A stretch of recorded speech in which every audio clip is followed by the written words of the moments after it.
এই পৃথিবীতে প্রত্যেকটা জিনিস ভোগ করার জন্য তৈরি হয়েছে, কিন্তু কিছু জিনিসের সুখ ভোগার জন্য মানুষ এই ছোট শরীরে একটা বড় আকারের লোভ পুষে নেয়।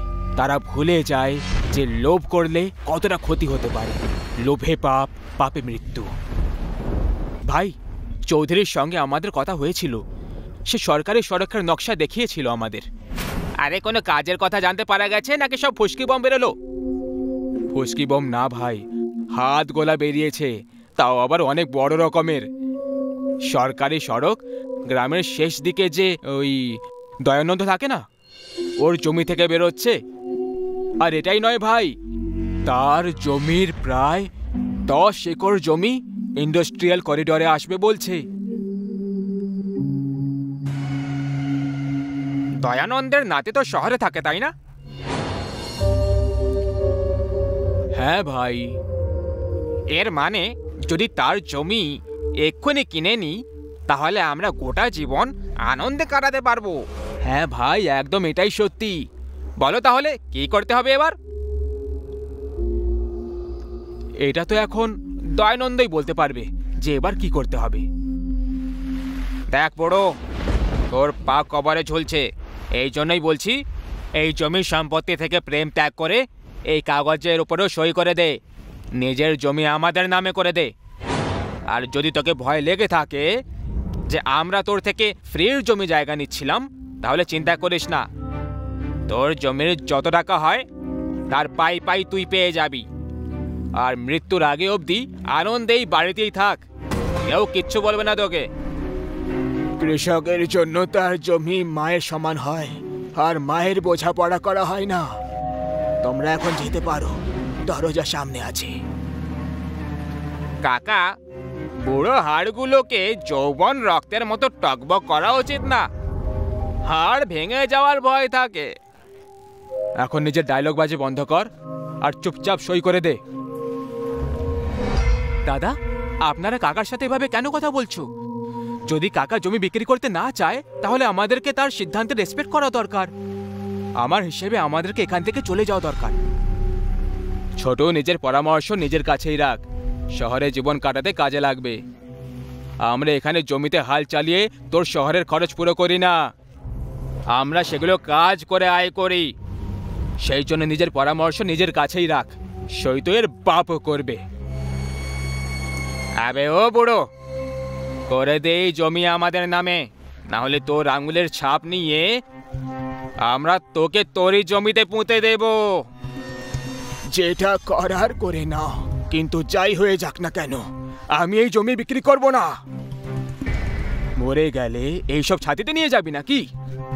ছাতিতে যাক বা না যাক, কিন্তু মরার পরে এটা জেনে খুশি হব যে আমার জমি আমার ছাতিতে আছে। দাদা, দাদা এসব কি করছো তোমরা? মরে যাবে ও। আরে দাদা থামো, দাদা থামো, থামো দাদা।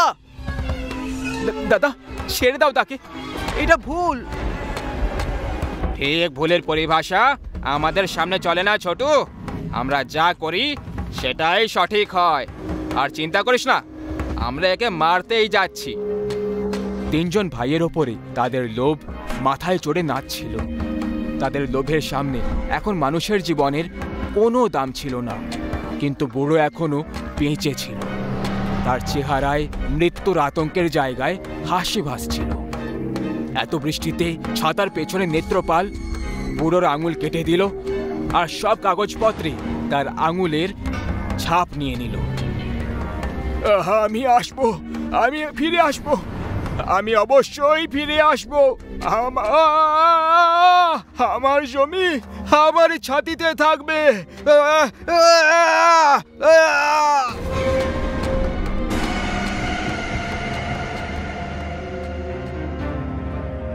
ভাই, আজ মদের প্রত্যেক গ্লাসের সঙ্গে দয়ানন্দের কথা মনে পড়ছিল।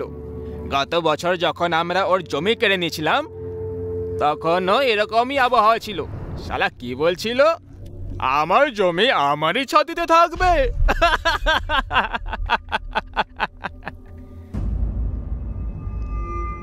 কাউকে মেরে দিয়ে তার আবার মজাও ওরাও।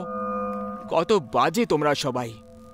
এই জীবন একটা জঙ্গলের মতো ছোট, যেখানে বাঘ সব সময় দুর্বলদের খায় আর কখনো এর জন্য দুঃখ পায় না। তোর চিন্তার সূচ অযথা একটা জায়গায় আটকে গেছে ছোট, আগে এগো আগে। কিন্তু ভাই, ওই মরে যাওয়া হাড়গুলো একটা আরো কথা বলেছিল, আমি ফিরে আসবো, আমি ফিরে আসবো, আমি অবশ্যই ফিরে আসবো। যদি সে সত্যি এসে যায় তখন? আরে বড়, তুই তো এই সবে একটা ব্যাগ খেয়েছিস, আর কি সব যাতা কথা বলে যাচ্ছিস? হ্যাঁ, মদ খা শান্তিতে, মরে যাওয়া লোকের আবার কখনো ফিরে আসে না। আরে কিন্তু ভাবো, যদি সে সত্যি ফিরে চলে আসে তখন? তাহলে সে সব শয়তানদের শেষ করে দেবে, যেভাবে ভগবান রাম রাবণকে মেরে করেছিল। আমি বলেছিলাম না যে আমি ফিরে আসব? আমি এসে গেছি তোমাদের সবাইকে নিয়ে। না না, এটা হতে পারে না। কিন্তু কিন্তু এ তো মরে গেছিল রে ভাই। প্রাণ বাঁচাতে হলে পালাও।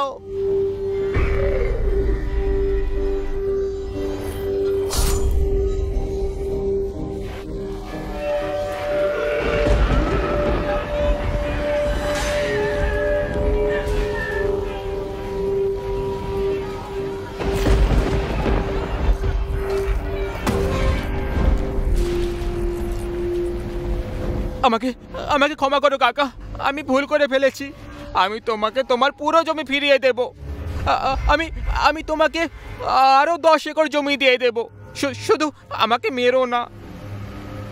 মৃত্যুকে সামনে দেখে তোর মতো সমস্ত লোভী মানুষ মৃত্যুকেও টাকা দিয়ে কেনার চেষ্টা করে, কিন্তু পাগলা, এই ডিলটা দেওয়ার আগে একবার এটা তো ভেবে নিতিস যে এই জমির এই মরে যাওয়ার লোকটা এখন এটা নিয়ে কি করবে। বল, কি করবে?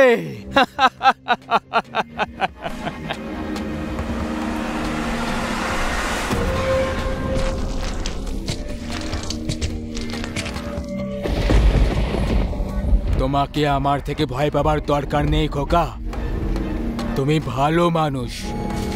কিছুদিনের মধ্যে আমার নাতি দিল্লি থেকে এখানে আসবে। আমার জমি তার নামে করে দাও, না হলে আমার জমি আমার ছাতিতেই থাকবে। বুঝতে পারছো তো? দরকারের চেয়ে বেশি পাওয়ার ইচ্ছে লোভকে জন্ম দেয়, আর লোভ শয়তানকে, আর শয়তানের সর্বনাশ অনেক আগে থেকেই নিশ্চিত থাকে।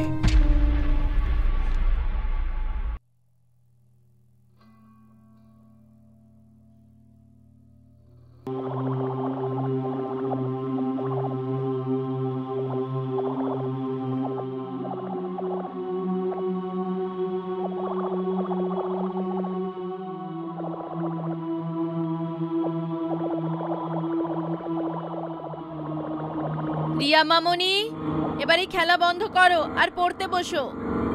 ধাক্কা লেগে কিছু ভেঙে যেতে পারে। আমি খাবার বানিয়ে নিয়ে আসছি। না মা, আমি এখন খেলতে চাই, এখানে নয়তো বাইরে গিয়ে খেলে নেব। আমি বললাম না এখন আর খেলা নয়, চলো পড়তে বসো। না, আমি এখন খেলতে চাই তো খেলতে চাই। অনেক জেদি হয়ে গেছো তুমি রিয়া।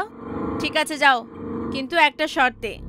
প্রথম, যে তুমি ঘর থেকে দূরে যাবে না, আর দ্বিতীয়, কোনো অজানা লোক বা গাড়ি যদি গলিতে আসে তাহলে তখনই তুমি ঘরের ভেতরে চলে আসবে। বলো, প্রমিস করছো?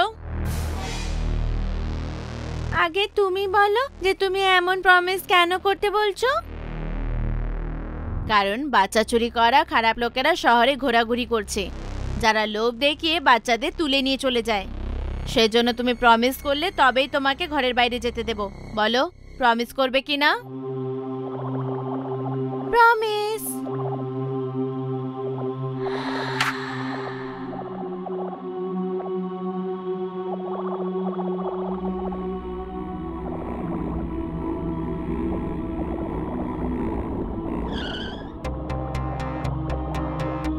কালো ভ্যান? কালো ভ্যান তো আমাদের এলাকায় কারুর নেই, মানে এটা কোনো অজানা লোকের গাড়ি। মা বলেছিল যদি কোনো অজানা লোক বা গাড়ি গলিতে আসে তখন ঘরে ফিরে চলে আসবে, কিন্তু যদি আমি এক্ষুনি ঘরে চলে যাই তাহলে খেলবো কখন? মা নিশ্চয়ই বাচ্চা তুলে নিয়ে যাওয়ার মিথ্যে গল্প শুনিয়েছিল হবে, যাতে আমি ভয় পেয়ে ভেতরে চলে যাই। বাদ দে সব, হবে কেউ?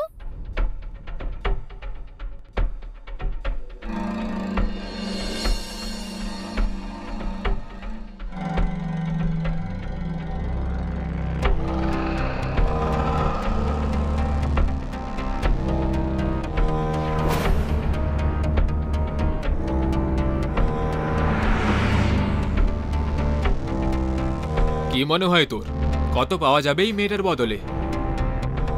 আমি 10-12 বছরের মেয়ে, 2 লক্ষ তো নিশ্চয়ই পেয়ে যাব। মুন্না, কতদিন আর এই 2-3 লক্ষের পেছনে পড়ে থাকবো? এবার একটু অন্য কিছু করা যাক। একে বেশ্যালয় বেচার বদলে একে কোনো খারাপ ডাক্তারকে বেচে দিই। কিডনি, চোখ, কান, লিভার মিলিয়ে অন্তত 10 লক্ষ তো সহজেই পাওয়া যায়। তুই কি করে জানলি? গত মাসে জেলে খোঁড়া গ্যাংয়ের লোককে মনে আছে? আব্দুল, সেই বলেছিল। কিন্তু খারাপ ডাক্তারকে কোথায় খুঁজবো? তার সাথেই কথা বলবো, জোগাড় সেট করার জন্য 2 লক্ষ দিয়ে দেব।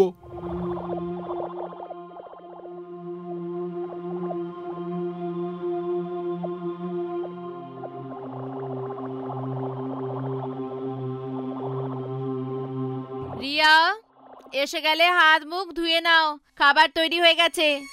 এই মেয়েটাও না পড়াশোনায় একটু মন নেই, সব সময় খেলা আর খেলা।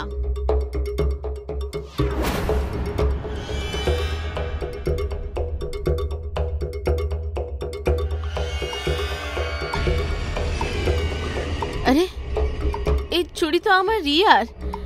রিয়া!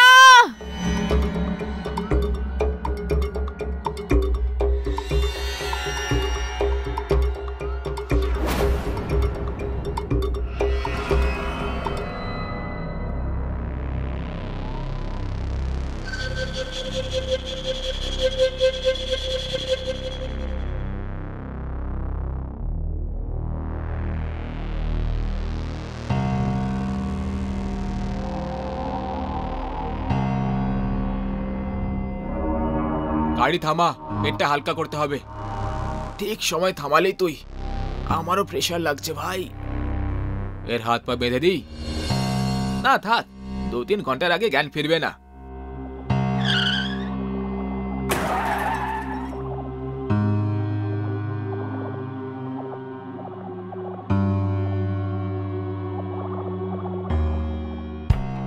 আরে ও পালিয়ে যাচ্ছে, ধর ওকে।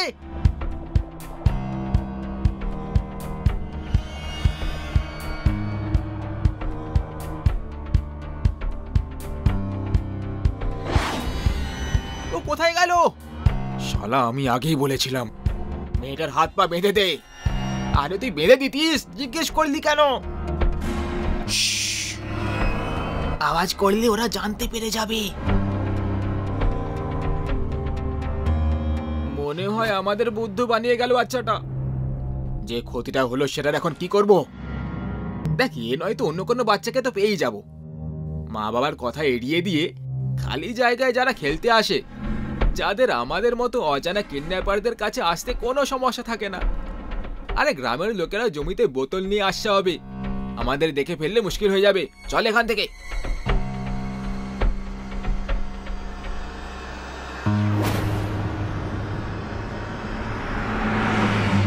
তুমি ঠিক আছো? আমি ঠিক আছি, কিন্তু তুমি কে? আমার নাম সোনু, তোমার নাম রিয়া, তাই না? তুমি কি করে জানলে? কারণ তোমার আর আমার মধ্যে একটা পার্থক্য আছে। কেমন পার্থক্য? এটাই যে তুমি কিডন্যাপারদের হাত থেকে জ্যান্ত বেঁচেছো, কিন্তু আমি বাঁচতে পারিনি। যারা আমাকে কিডন্যাপ করেছিল ওরা আমাকে অজ্ঞানের ওষুধ একটু বেশি শুকিয়ে দিয়েছিল, আর তাই আমি মরে গেছিলাম। পাগল নাকি?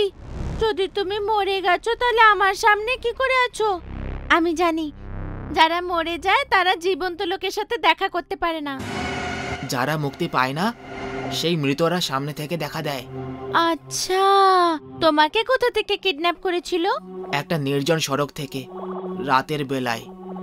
মা আমাকে বাড়ি থেকে দূরে সাইকেল চালাতে মানা করেছিল, কিন্তু আমি শুনিনি। আমি সাইকেল চালাতে চালাতে দূরে চলে গেছিলাম।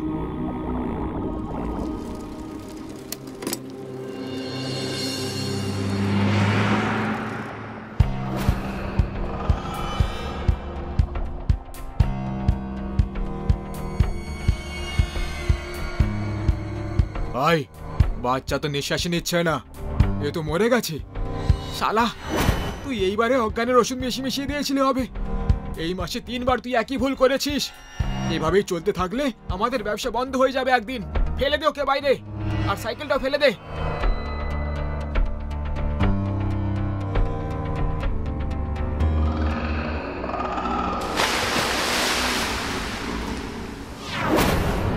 এই জায়গাতেই বদ্ধ আছি আমি, আর ওখানে আমার সাইকেল আছে।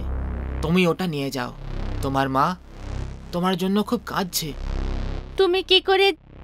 বলেছিলাম না, যারা মরে যায় তারা জীবিতদের ব্যাপারে সব কথা এমনিই জানতে পেরে যায়। যাও এবার। মরার আগে তোমার বাড়ি কোথায় ছিল?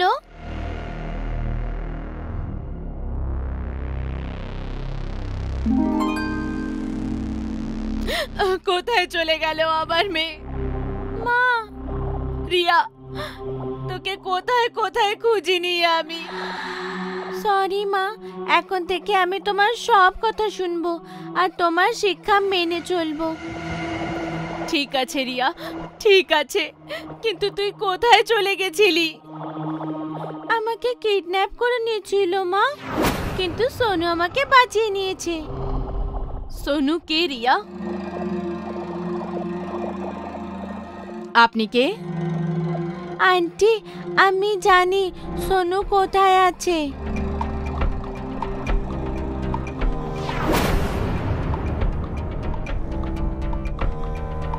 মনকে শক্ত করো সুনিতা।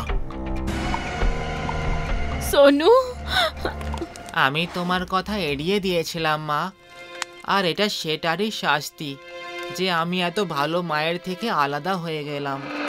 কিন্তু আমি কথা দিচ্ছি, পরের জন্মে কখনো মায়ের কথা এড়াবো না। না সকালে না রাত্রে ঘর থেকে দূরে খেলতে যাব না, আর না অজানা লোকেদের সাথে কথা বলবো। আমি সেখানেই যাব যেখানে আমি পুরোভাবে সুরক্ষিত থাকব। আসছি মা।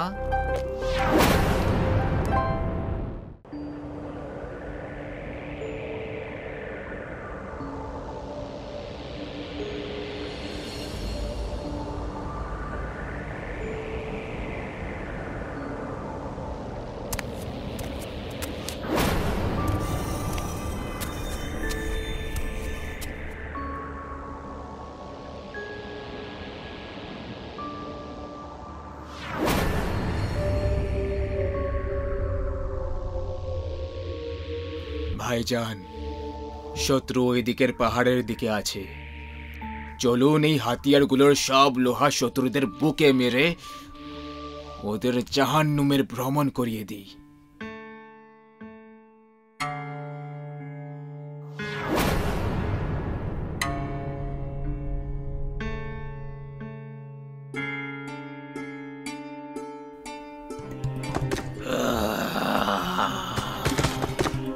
এই আওয়াজটা তুমি বের করলে? না ভাইজান, আমি তো কোনো আওয়াজ বের করিনি।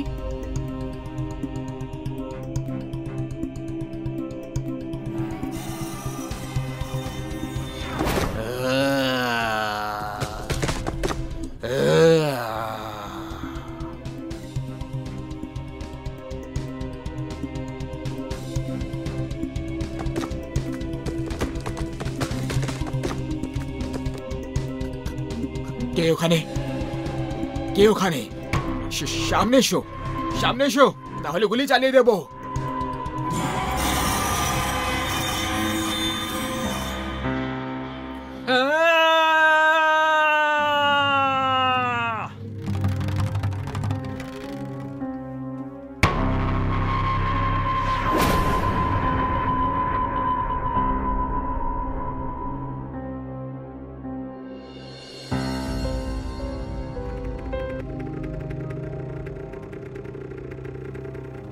হ্যালো মা, প্রণাম। আরে তুমি তো অনেকদিন বাঁচবে মা, আমি তোমারই কথা মনে করছিলাম। আগে হ্যাঁ, আমি পরের সপ্তাহে ছুটি পেয়ে যাব, আমি বাড়ি আসবো। হ্যাঁ মা, পাক্কা আসবো। রাখছি, বিএস ক্যাম্প যাচ্ছি মা, তোমাকে রাতে কল করছি। প্রণাম।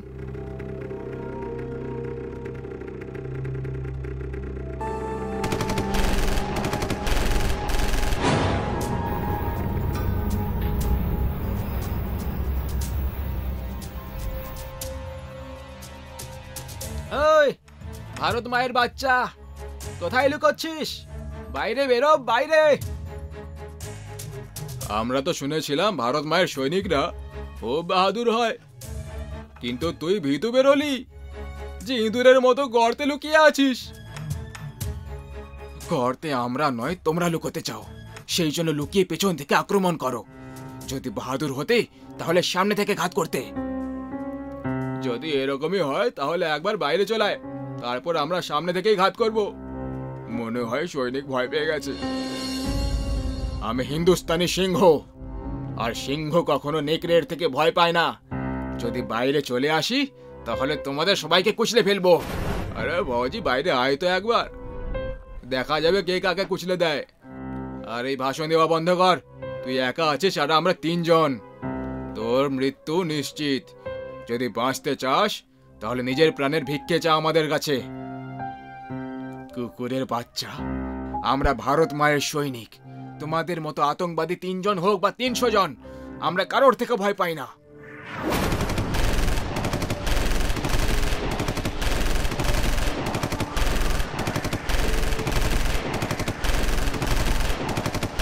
অনেক চালিয়ে নিয়েছো গুলি, এবার ইন্ডিয়ান আর্মির পালা।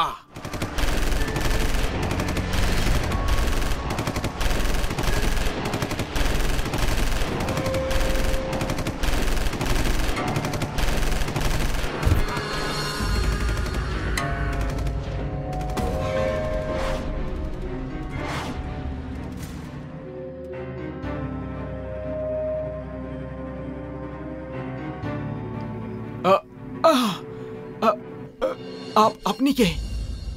আর এখানে কি করছেন? খোকা, আমার নাম মকসুদ, এটা আমারই বাড়ি। মিথ্যে, এই বাড়ি তো কবে থেকে খালি পড়ে আছে। এখানে কেউই থাকে না। তুমি ঠিক বলেছ খোকা, এই বাড়ি অনেক বছর ধরে খালি পড়েছিল, কারণ আমি বাড়ি ছেড়ে চলে গেছিলাম, কিন্তু এখন আমি ফিরে চলে এসেছি। আপনার আইডি দেখান।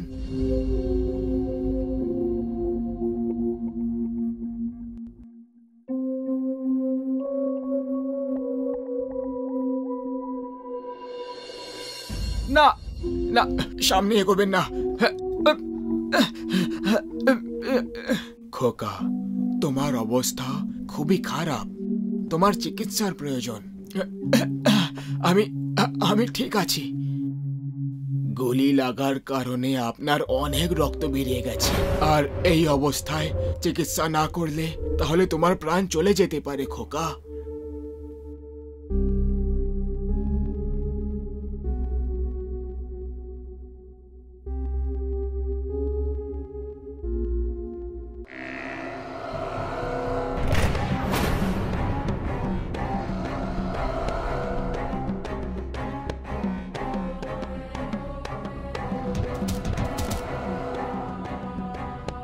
দাঁড়াও, ওকে খুলি লেগেছে, ওকে মেরো না।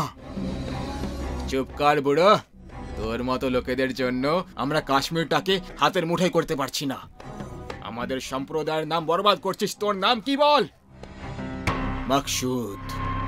এবার চুপচাপ এখানেই বসে থাক, না হলে ওর আগে তোকে মরতে হবে। আর সৈনিক, শুনেছে হিন্দুস্তানি সেনাবাহিনী আমাদের শেষ করে দেওয়ার প্ল্যান বানাচ্ছে। বল তোদের প্ল্যানটা কি?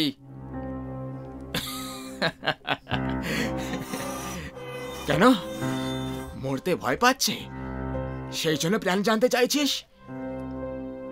মরার ভয় আমাদের নয়, তোর হওয়া উচিত সৈনিক। তাড়াতাড়ি বল এবার তোদের প্ল্যানটা কি, নাহলে তোর শরীরে গুলি মেরে গর্ত করে দেব। মারতে হলে আমাকে মেরে দাও, কিন্তু আমি কিচ্ছু বলবো না তোমাদের। দেশের সাথে বিশ্বাসঘাতকতা করা তোমাদের দেশে হতে পারে, কিন্তু আমাদের দেশের আর্মি করে না। তুই যা চাস বলে নে সৈনিক, বলতে তো তোকে হবেই। তাতে তুই এটাকে গদ্দারি বল অথবা প্রাণের দাম বল। তোদের প্ল্যানটা কি? বললাম না, মরতে হলে মরে যাব, কিন্তু দেশের সাথে বিশ্বাসঘাতকতা করব না। যদি তাই হয় তাহলে তোর সাথে এটাই হবে।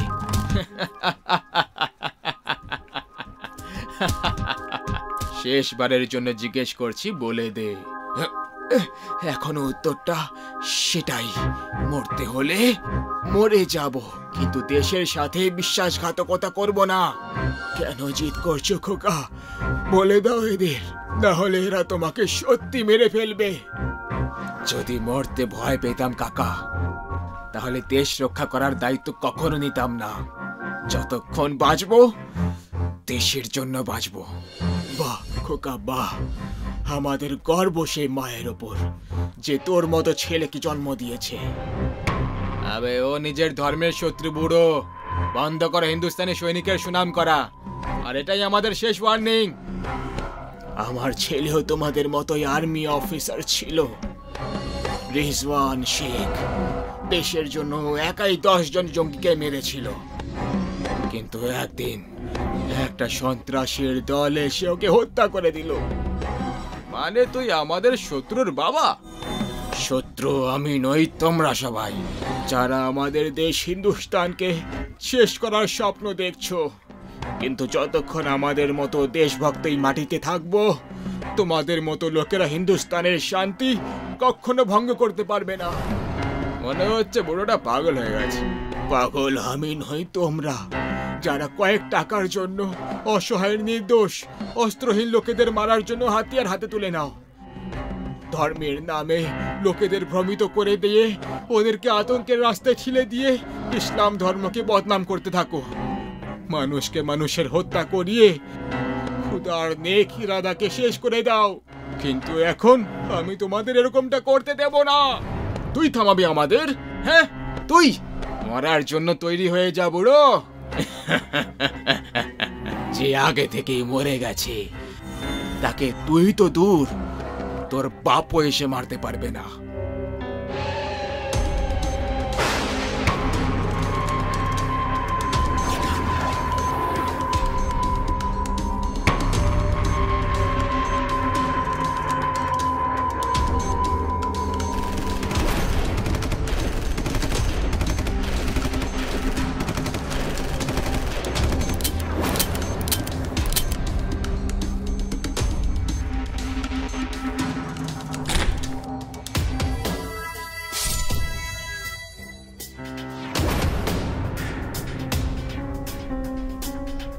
দেশের খেয়াল রেখো।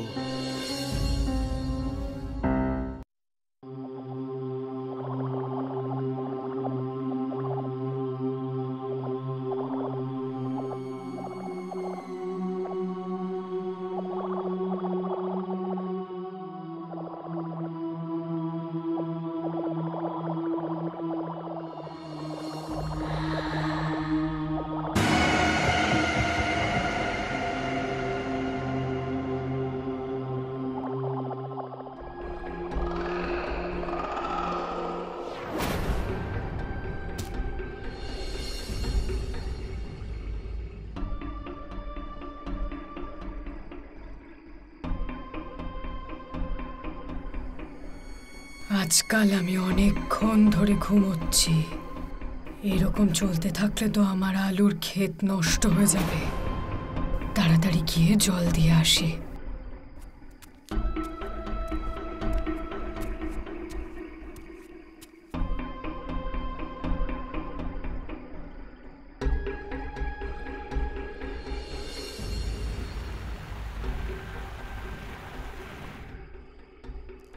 ওরে বাবা রে, আমার কোমর। কেউ ঠিকই বলেছে, চাষ করা খুব সহজ কাজ নয়। সব আলুর গাছে ভালো করে জল দিয়ে দিয়েছি। এইবার তো অপেক্ষা শুধু ভালো ভালো আলু ফলনের। তারপর আমি সবাইকে এই আলু খাইয়ে নিজের বশে করে ওদের মাধ্যমে পৃথিবীর সবথেকে সুন্দরী স্ত্রী হয়ে উঠব।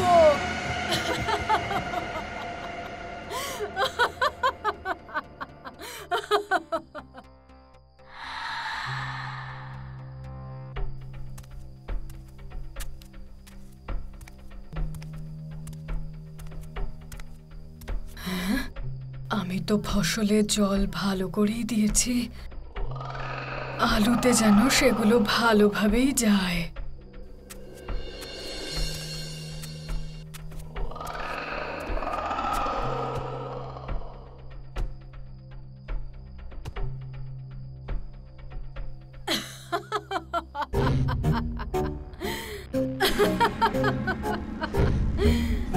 আরে বাহ, আলুগুলো তো দারুণ ফলেছে, একদম সোনার মতো চকচক করছে। এইবার হব আমার উদ্দেশ্যে সফল।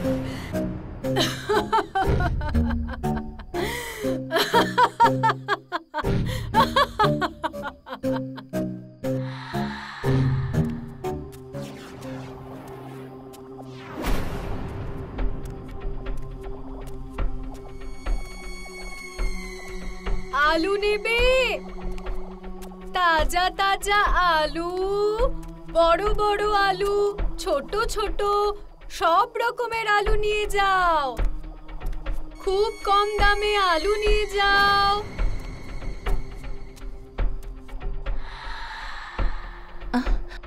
এত রাতে আবার কে আলু বিক্রি করছে? আলু নিয়ে যাও, আলু। জঙ্গলে পাবে পুরনো ভাল্লুক, আর আমার কাছে পাবে তাজা আলু। আরে দিদি, তুমি এত রাতে আলু বিক্রি করছো? কি করব বৌদি, আমাদের ডাইনিদের মানে আমি বলছি আমাদের মতো গরিব যারা, তাদের তো রাতেই সময় হয়, তাই না? ও আচ্ছা, কত টাকা কিলো? 50 টাকায় 4 কিলো। কিন্তু আমার কাছে তো 50 টাকা নেই। যত আছে তাই দিয়ে দাও। দিয়ে তো দিতাম, কিন্তু আমার কথায় কিছু মনে করো না, তুমি আলু বেশি দামে বিক্রি করছো। কি বৌদি, তোমার বেশি মনে হচ্ছে, তাহলে 25 টাকা দিয়ে দাও, তুমি খুশি থাকো ব্যাস। 25 নয়, পুরো 20 টাকা দেব। যদি দিতে চাও দাও, না হলে তুমি তোমার আলু নিয়ে চলে যাও। বলো কি বলছো? কি আর বলবো বৌদি, আমার তো তোমার ব্যবহার খুবই ভালো লাগছে। তুমি এক কাজ করো, তুমি 20 টাকায় 4 নয় 5 কিলো নিয়ে যাও। মনে হচ্ছে এই মেয়েটা খুব বোকা, নয়তো 200 টাকার আলু 20 টাকায় বিক্রি করছে। যাক, আমার কি, ওর মন বদলে যাওয়ার আগেই আমি আলুটা নিয়েই নিই। কি ভাবছোটা কি বৌদি, ওজন করে দিয়ে দি? হ্যাঁ হ্যাঁ, ওজন করো, ওজন করো। এই নাও বৌদি, আলু নিয়ে যাও। আর এই নাও তোমার টাকা।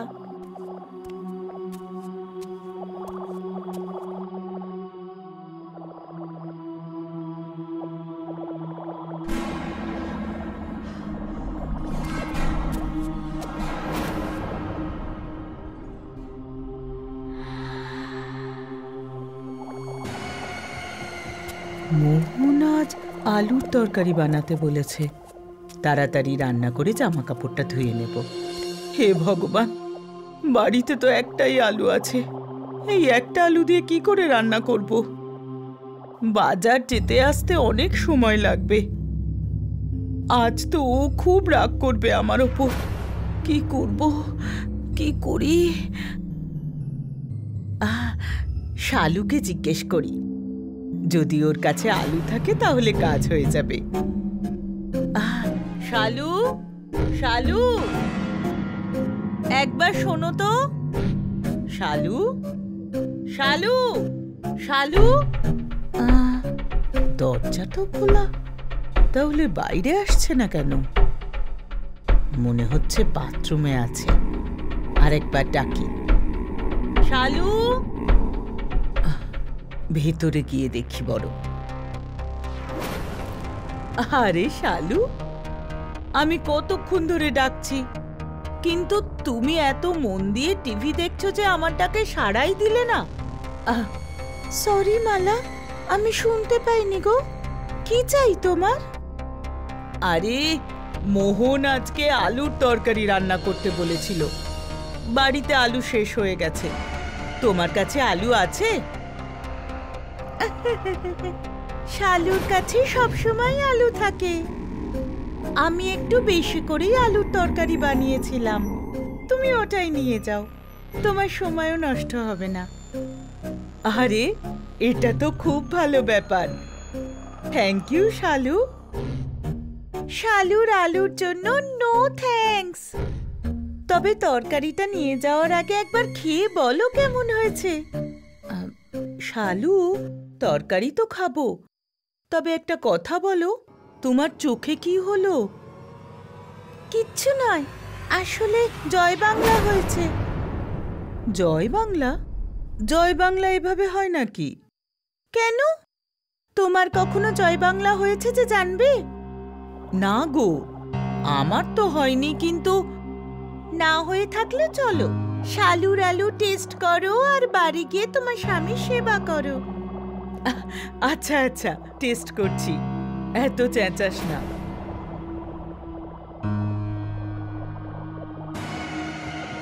শালুর আলু ডাইনির ভালো সব এক, আমরা সবাই এক। মালা, খুব জোরে খিদে পেয়েছে, তাড়াতাড়ি একটু কিছু খেতে দাও আমাকে। আমি তো তোমাকে একটু আগেই রান্না করতে বললাম, রান্না করেছো? তোমার জন্য তো আমি চাঁদ তারা নিয়ে আসবো মোহন। আলুর তরকারি রান্না করা এমন কি ব্যাপার? এই নাও, এই নাও আলুর তরকারি। আরে আরে, রুটিও তো নিয়ে এসো, না হলে শুধু শুধু এটা কিভাবে খাবো? আজ তোমার প্রতিবেশী শালু এমন আলুর তরকারি বানিয়েছে যে 1 চামচ খেলে আর কিচ্ছু খেতে হবে না। ওসব তো ঠিক আছে, কিন্তু তোমার এই চোখে কি হয়েছে? আমার চোখে জয় বাংলা হয়েছে। এরপর তুমি বলবে জয় বাংলা তো এরকম হয় না। তখন আমি জিজ্ঞেস করব যে তোমার জয় বাংলা হয়েছে, তুমি তখন আমায় উত্তর দেবে যে হয়নি। তখন আমি তোমায় বলবো যে তোমার যখন জয় বাংলা হয়নি, তাহলে তুমি কি করে জানবে যে জয় বাংলা কেমন হয়? তাহলে কেন এত কথা বলছো?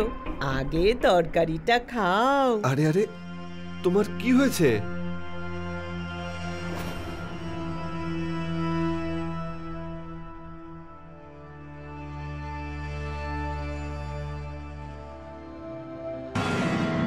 কি গো, তোমারও তো জয় বাংলা হলো তাই না? তাহলে বলো, শালুর আলু ডাইনির ভালু সবাই এক, আমরা সবাই এক।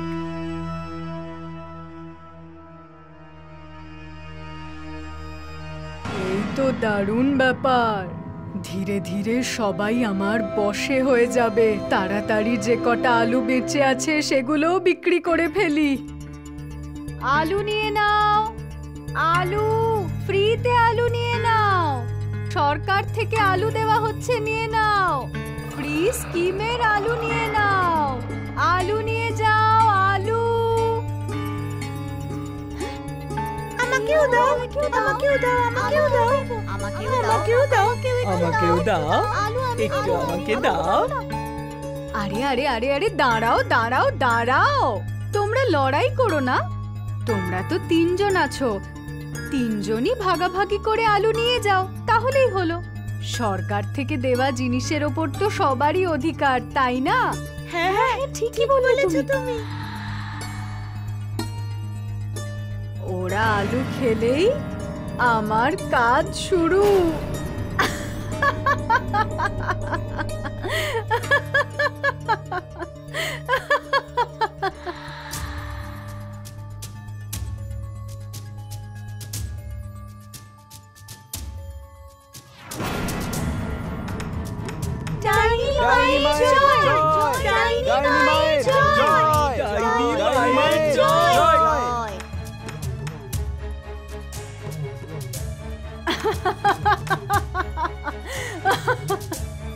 আমার আলু কাজে দিয়েছে। এখন থেকে তোমরা সবাই আমার দাস। এইবার আমি যা বলবো তোমাদের সেটাই করতে হবে। আমি এই পৃথিবীর সবথেকে সুন্দর রমণী হতে চাই। সেই জন্য আমাকে 100 জন পুরুষের রক্ত দিয়ে স্নান করতে হবে। তাহলে যাও, 100 জন তরুণ যুবককে ধরে নিয়ে এসো। যাও।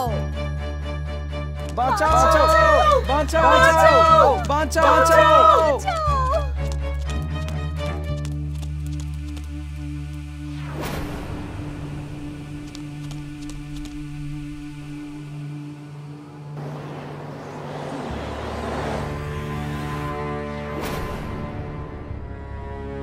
দাঁড়া মূর্খ বাবা, তোর এত বড় সাহস, তুই আমার লোকেদের আটকাচ্ছিস। এর শাস্তি পাবি তুই। শাস্তি পাওয়ার জন্য তৈরি হয়ে যা।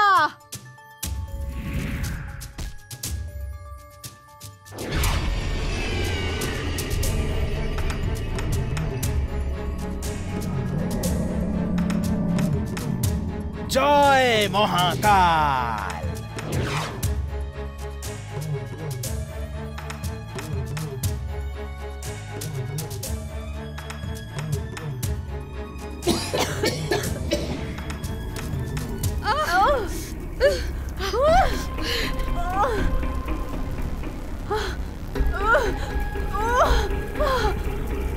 কি করলি তুই বাবা? ওদেরকে আমার সম্মোহন থেকে বাইরে বের করে তুই আমার উদ্দেশ্য ব্যর্থ করলি। আর আমার আমার আমার শরীর পুড়ছে কেন? থামা এটাকে, থামা বলছি, থামা, বন্ধ কর। যতক্ষণ মহাকাল এই সাধু বাবার সাথে আছে, কোনো ডাইনি, পেতনি, ভূত, প্রেত কেউ আমার কিচ্ছু করতে পারবে না। জয় মহাকাল। জয় মহাকাল।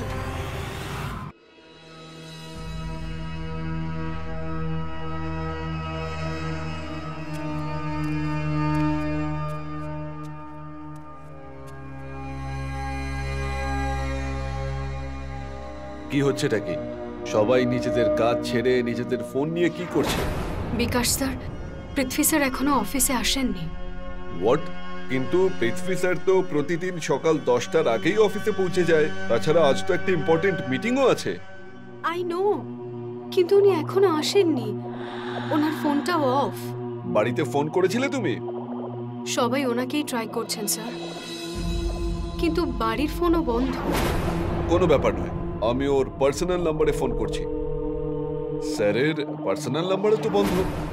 বিকাশ স্যার, এরকম নয় তো যে পৃথ্বী স্যার হয়তো কোম্পানি বেচে দিয়েছেন, তাই উনি ওনার সব কন্ট্যাক্টস বন্ধ করে রেখেছেন? আগের মাসে তো উনি কোম্পানি বিক্রি করার কথাও বলছিলেন। নো মায়া, যদি পৃথ্বী স্যার কোম্পানি বেচেও দিতেন তাহলে একবার অন্তত আমাদের সঙ্গে কথা বলতেন।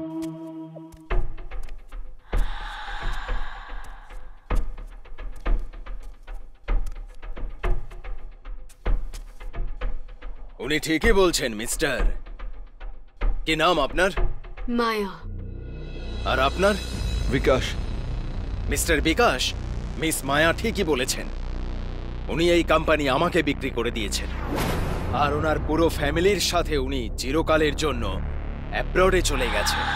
আজ থেকে এই কোম্পানি আর তোমাদের নতুন বস আমি, রতন কুকরেজা। কিন্তু কিন্তু ছাড়ো, আর খুশির খবর শোনো। নেক্সট মান্থ থেকে আপনারা আপনাদের কারেন্ট স্যালারির থেকে 20% টাকা বেশি পাবেন। তাই বলছি সকলে মন দিয়ে কাজ করবে।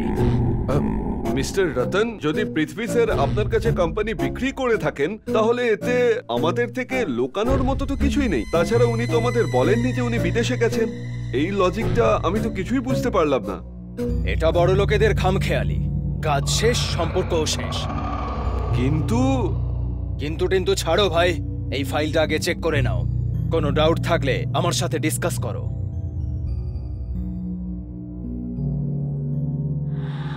সবাই অর্ডারে আছো? হ্যাঁ। গুড। তাহলে বন্ধুরা, এই কোম্পানির নতুন বস হওয়ার জন্য আর আপনাদের সকলের স্যালারি বাড়ার খুশিতে আমার তরফ থেকে আজ রাত 9টার সময় ফ্রেন্ডস কলোনির 13 নম্বর বাংলোতে গ্রিন হাউস ঘরে একটা পার্টির অর্গানাইজ করা হয়েছে। আর ওই পার্টিতে যদি কেউ না যায় তাহলে কিন্তু তার ইনক্রিমেন্ট হবে না। কি বলছো সকলে? Okay sir. কিন্তু স্যার, আপনি 13 নম্বর বাংলোটা কেন নিলেন? এটা খুবই আনলাকি নাম্বার। এই নাম্বারটাতে সবসময় অশুভ লক্ষণ দেখা যায়। যার পকেটে টাকা থাকে তার কাছে কোনো নেগেটিভ এনার্জি আসে না। যেভাবে ধনীরা বুদ্ধি খাটিয়ে চুপচাপ টাকা ইনকাম করে নিয়ে চলে যায়, সেভাবে এই অন্ধবিশ্বাস গরিবদের মনের মধ্যে বাসা করে। তোমরা গরিব হয়েও না, ধনীদের মতো ভাবো। কিন্তু তুমি ট্র্যাজেডি কিং এর মতো কেন ভাবছো ভাই? কিছু না স্যার। এক সেকেন্ড স্যার। ভাইয়ের ফোন স্যার। শিওর। হ্যালো দাদা। আচ্ছা শোন, আজ আমাদের এমএলএ এর ঘরে একটা মিটিং আছে, তাই দুপুরে আমি পিউকে স্কুল থেকে বাড়িতে আনতে পারবো না। তাহলে তুই কি? নো প্রবলেম দাদা, আমি ছেড়ে দিয়ে আসবো। দাদা, আমার তোমার সঙ্গে একটা কথা ছিল। হ্যাঁ বল না। দাদা, আমাদের বস পৃথ্বী স্যার আজকে অফিস আসেননি। ওনার সবকটা মোবাইল বন্ধ, আর এমনটা আজ পর্যন্ত কোনোদিন হয়নি। তার উপর ওনার জায়গায় কোনো রতন কুকরেজা অফিসে এসেছেন, যে বলছে নাকি আজ থেকে এই কোম্পানির মালিক উনি। উনি যে ফাইলগুলো আমাকে দেখালেন সেই হিসেবে পৃথ্বী স্যার এই কোম্পানিটা ওনাকে বেচে দিয়েছেন, আর উনি গোটা পরিবারকে নিয়ে বিদেশে শিফট হয়ে গেছেন। দাদা, আমার কিছু গন্ডগোল মনে হচ্ছে। যখন পেপার সব ঠিক আছে তাহলে তুই এত ঘাবড়ে যাচ্ছিস কেন? এনিওয়েজ, তুই আমাকে ওই নতুন মালিকের ডিটেলস আর ফটোস গুলো পাঠিয়ে দে। আমি দেখছি আমি কি করতে পারি। ঠিক আছে দাদা। আর হ্যাঁ, এই ফটো এখান থেকে সরিয়ে এর জায়গায় অন্য কোনো ছবি লাগাও। আই থিংক এখানে আমাদের গ্রুপ ফটো হওয়া উচিত। তোমরা সকলে কি বলো? Good idea sir. আমার আইডিয়া সাপোর্ট করার জন্য থ্যাংক ইউ। চলো তাহলে একটা বড় গ্রুপ ফটো নেওয়া যাক।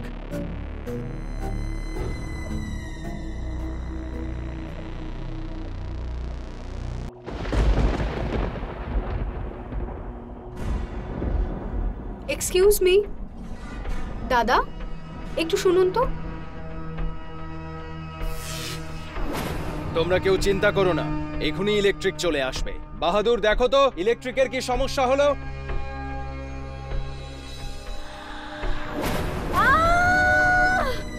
ভূত ভূত ভূত!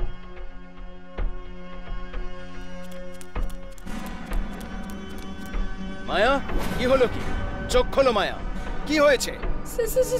স্যার, এখানে ভূত আছে। ভূত? মায়া, এখানে কোনো ভূত ট্রুথ নেই। হতে পারে তুমি হয়তো অন্ধকারে কাউকে দেখে ফেলেছো। এনিওয়েজ, তোমরা এনজয় করো, আমি আসছি। এ আবার কি নাটক ভাই? কলে জল আসছে না?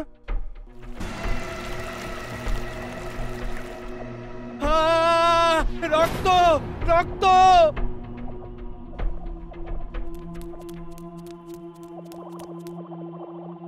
কি হয়েছে স্যার?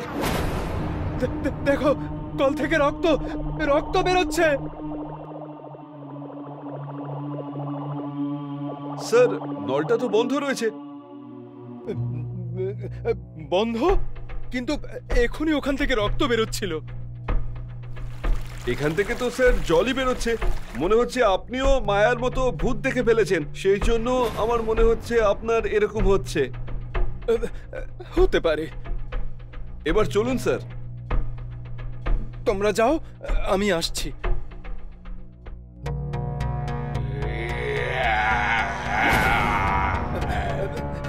কে কে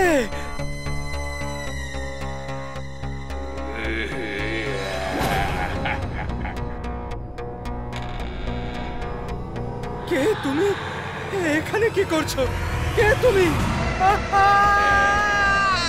আমাকে ছেড়ে দাও, আমাকে যেতে দাও, আমাকে ছেড়ে দাও, বাঁচাও বাঁচাও।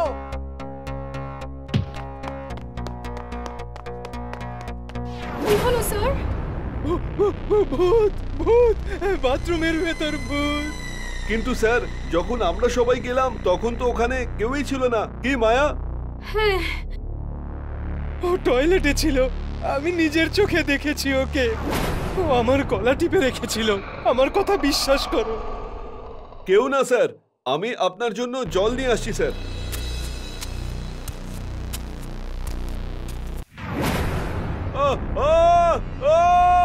বাঁচাও বাঁচাও! রতন স্যার, বিকাশ স্যারকে বাঁচান। বিকাশ, চিন্তা করো না, আমরা কিছু করছি। বাঁচাও আমাকে, বাঁচাও!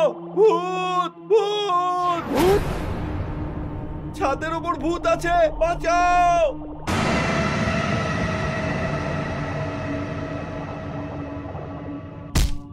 রতন স্যার, আমি বলেছিলাম তো আপনাকে যে এখানে ভূত আছে। এইবার বিশ্বাস করলেন আপনি? 13 নম্বরে সব সময় এরকমই ঘটে থাকে। আমি অনেক সিনেমাতেও দেখেছি স্যার, কিন্তু কেউ শোনেই না। এইবার দেখুন সবাই। হ্যাঁ, তুমি ঠিকই বলেছো মায়া, এখানে কিছুই ঠিক লাগছে না। এখানে ভূত আছে রতন স্যার, এটা ভুতুড়ে বাংলো। আমিও বুঝতে পারছি না কিছুই। এই তো 2 দিন আগেই আমি এই বাংলোটা কিনলাম। ওহো স্যার, ভূত আর কি জানবে যে আপনি কবে কিনেছেন? ওর তো থাকা নিয়ে কথা, তাই না?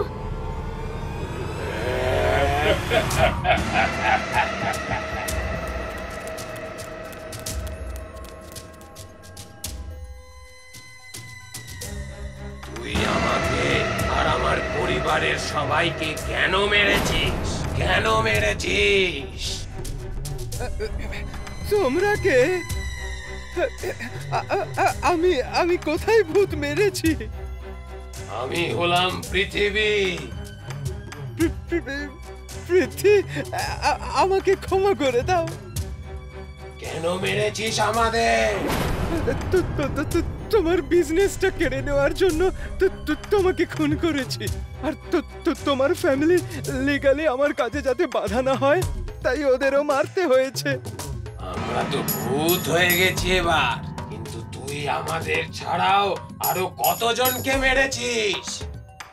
এই বাংলোর মালিককে আর আগের বিজনেস পার্টনারকে, ওর ফ্যামিলিকেও মেরেছি।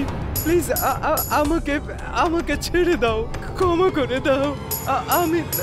আমি খুব বড় ভুল করে ফেলেছি আমি। আমাদের আত্মা কষ্ট পাচ্ছে, আমাদের মুক্তি চাই। বল, তুই সবার শরীর কোথায় লুকিয়ে রেখেছিস? বল, না হলে তোকে এক্ষুনি খতম করে দেব। বল। আমি সবাইকে মেরে এই বাংলোর ব্যাকইয়ার্ডে পুঁতে দিয়েছি।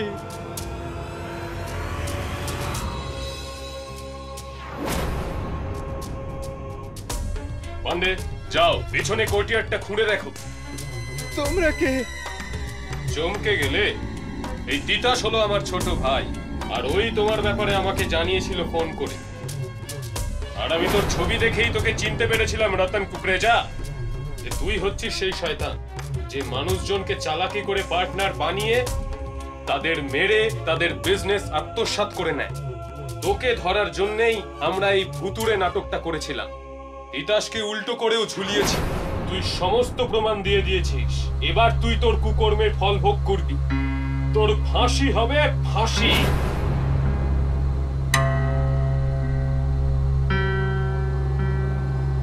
ভগবান পৃথিবী স্যার আর ওনার পরিবারের আত্মাকে শান্তি দিক।